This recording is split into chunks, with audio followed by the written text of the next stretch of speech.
We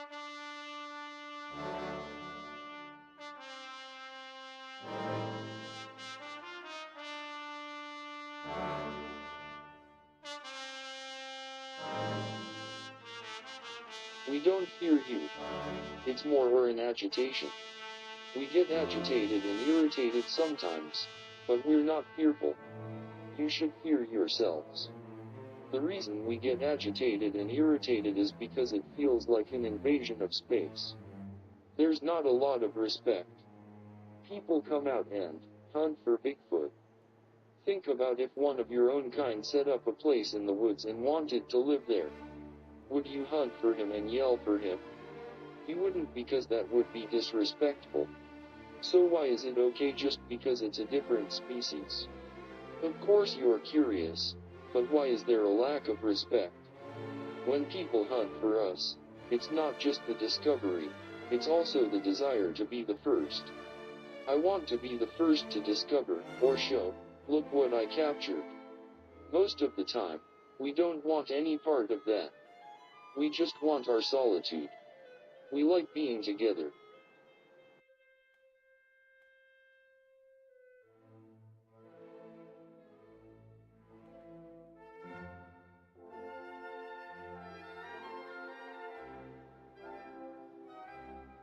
We do prefer solitude, but it's not out of shyness. It's out of wanting to cherish our own inner space, knowing that your energy is very sensitive to a degree, and not wanting and having good boundaries. How about that? Let's say it like that. Having good boundaries in place so that our sense of peace and sense of center doesn't get disrupted by anything. So it's not that we're shy or don't know how to communicate or don't want to. It's more of a self-protection mechanism.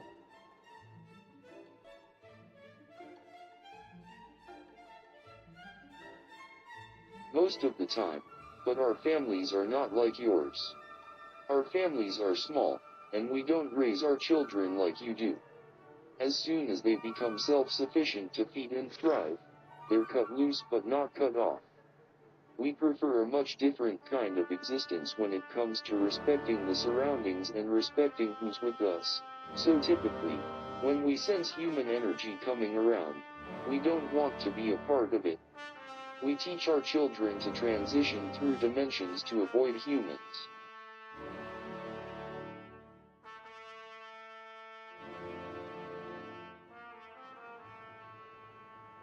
Yes, it's higher. It's the seventh dimension. There's a lot more color involved, and everything communicates differently, whether it's plants communicating to each other or species like mine communicating with plants or each other. Communication is much different. It's based on frequency and vibrations. There is less need for physicality when you're in the higher dimensions. There's this common understanding based on telepathy. We don't have to use words. We don't have to use language. Most of the time it's emotional energy. There are many reasons we visit your dimension. Sometimes it's curiosity, and sometimes it's to teach our younger ones. It is also sometimes to teach the human race a lot. We try to teach them about respect, to teach them about their curiosity and their self-trust. A lot of times, when they venture out into the woods, they don't trust themselves in those moments, so they begin to call on those things outside of them. So there are a lot of reasons we come back and forth between dimensions. We like the feel of your dimension, the density, the physical touch of nature, the smell of nature, the dirt, the trees. To experience these in the physical realm is unlike any other experience. Experiencing nature in the physical sense is a pleasurable experience.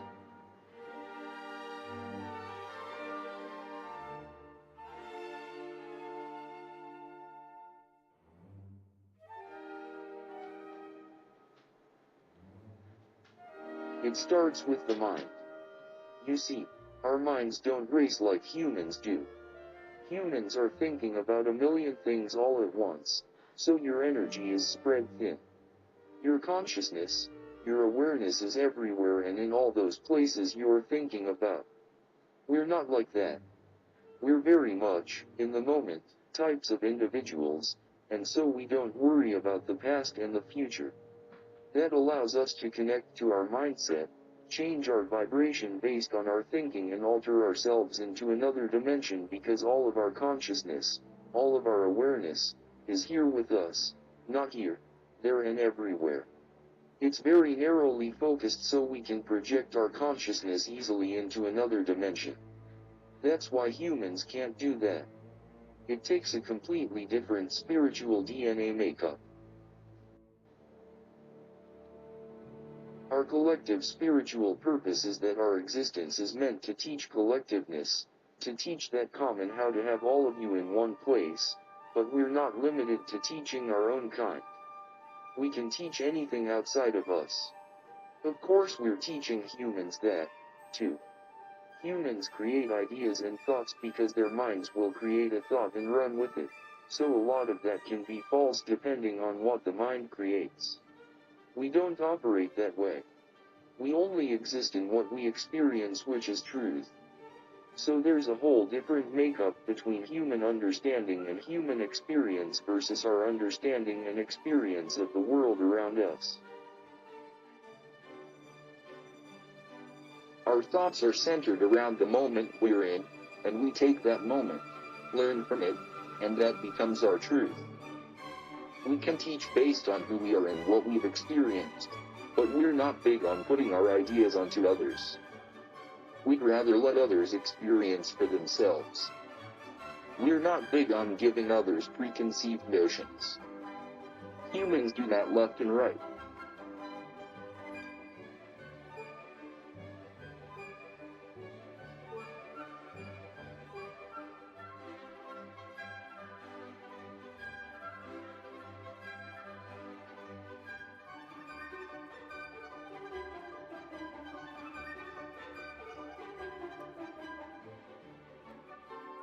No, it's not a hoax. We want our existence to be known, but part of the reason we're so elusive is that it's so easy to misunderstand us, so it's easier to be elusive than misunderstood. There are actually many pictures that do exist we have been captured on. We've been captured on videos and still prints.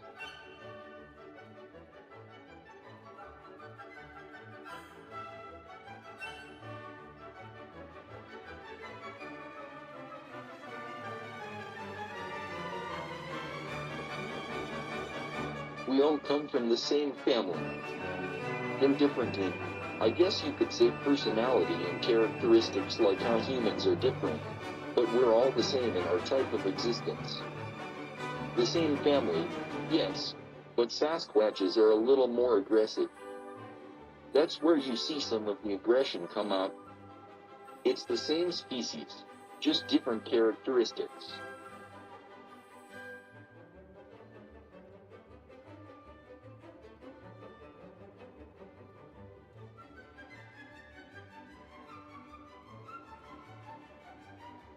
No. This isn't fair because it's not true. Remember that our kind, our species, has the ability to transcend dimensions so we don't stay in a place of fear like humans do that hold you in that dimension. It's not part of our makeup, so it doesn't make sense that someone caught a Bigfoot if they truly know what a Bigfoot is, their capabilities and what they're about.